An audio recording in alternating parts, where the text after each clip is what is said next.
Wassalatu wassalamu ala rasulillah. La hawla wa la quwata illa billah. Amma ba'du. Sahabat Ruqyah Rumah Terapi Sehat Arifiyah yang berbahagia, dalam kesempatan ini saya ingin memperkenalkan sebuah metode terapi ruqyah syar'iyah yang dimana kita bisa mengikhtiarkan atas izin Allah segala macam penyakit baik medis ataupun non medis.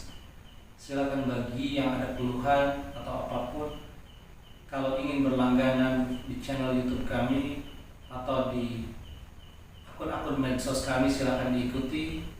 Semoga dimudahkan untuk meraih kesembuhan.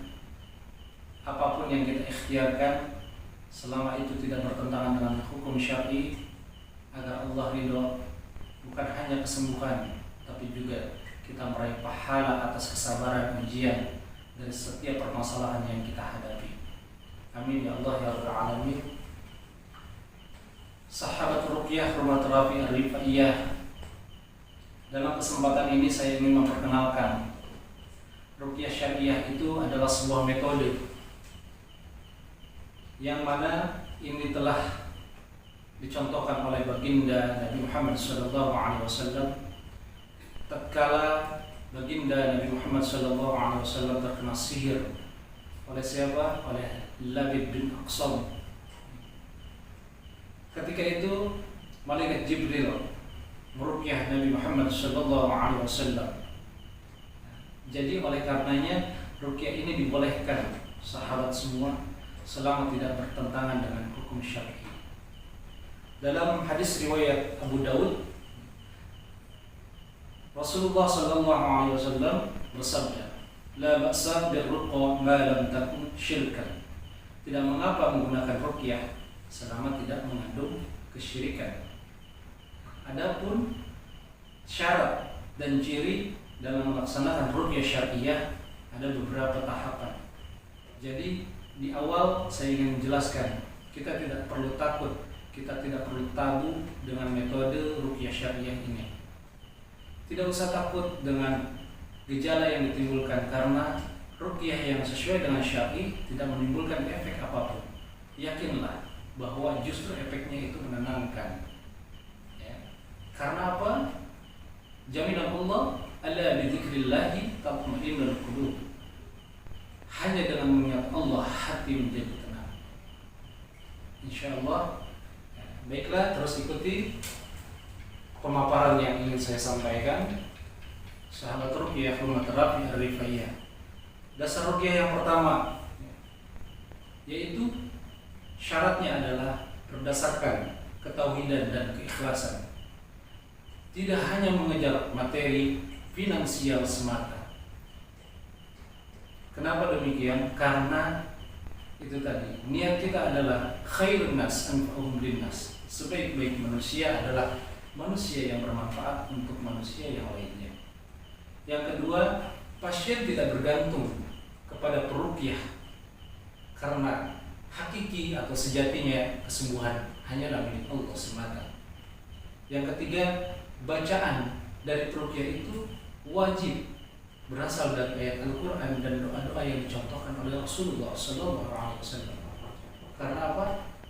Karena jika tercampur dengan hal-hal yang berbau kesyirikan, nah itu tadi dipertanyakan, apakah ini sesuai dengan syar'i atau tidak? Apakah Allah ridho? Jadi apa yang kita ikhtiarkan harus sesuai dengan apa yang telah Allah syariatkan agar Allah ridho. Dan selanjutnya bacaannya itu jelas dan dimengerti, serta tidak mencampur adukan dengan hal-hal yang lain yang menjerumuskan baik peruqyahnya ataupun pasiennya dalam hal-hal yang berbau kesyirikan.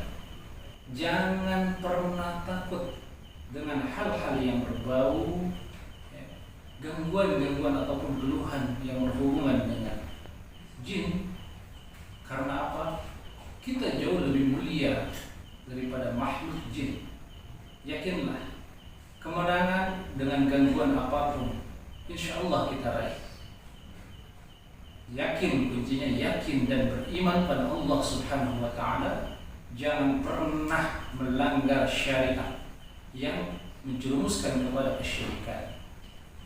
Baiklah, selanjutnya saya ingin menyampaikan tentang teknik ruqyah. Teknik-teknik ruqyah ada beberapa bagian. Yang pertama, silakan disampaikan apa itu yang menjadi keluhan. Nanti kita lakukan yang namanya anamnesa ataupun diagnosa. Gangguan apakah ini? Seperti itu. Lalu yang perlu diingat adalah jangan sekali-kali bergantung pada peruqyah. Karena yang harus diingat adalah kesembuhan hanyalah milik Allah semata, dan yang berhak menghendaki atas segala pencapaian itu adalah Allah Subhanahu wa ta'ala. Lalu bagaimana? Ayat apa saja yang dipakai dalam ruqyah? Dalam ruqyah itu semua ayat yang dalam Al-Quran itu bisa dipakai dalam ruqyah. Jadi bukan ayat-ayat yang